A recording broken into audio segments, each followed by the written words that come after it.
महाराज जी, हिंदू धर्म ग्रंथों और मान्यताओं के अनुसार पाप मुक्ति के अनेक साधन बताए गए हैं, जैसे गंगा स्नान, पाप मोचनी एकादशी। समझना, यहां समझना, पाप मुक्ति के उपाय बताए गए, लेकिन पाप की प्रवृत्ति के नष्ट होने का उपाय क्या है?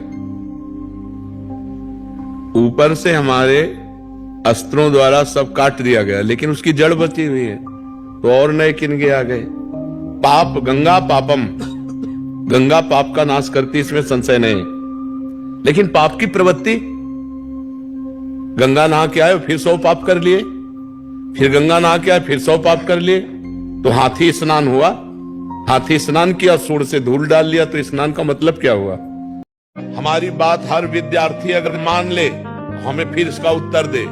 आप अपने ब्रह्मचर्य को क्षीण मत करना, आप कोई नशा मत करना जब तक विद्या अध्ययन कर रहे हो, ये बहुत बड़ी साधना है।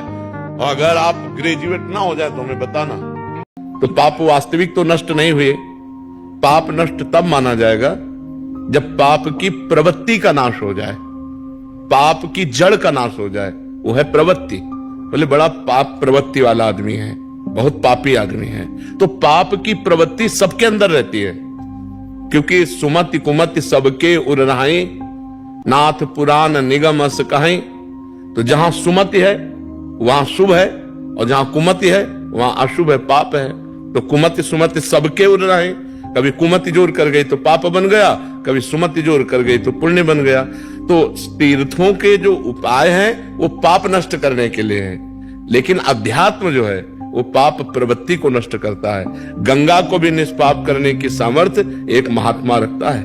तीर्थी कुर्वन्ति तीर्थानि, तीर्थों में चरण रख दे तो तीर्थत्व आ जाए, गंगा को स्पर्श कर दे तो गंगा निष्पाप हो जाए। क्यों? क्योंकि उसने पाप की प्रवृत्ति का नाश कर दिया। अध्यात्म पाप प्रवृत्ति के नाश के लिए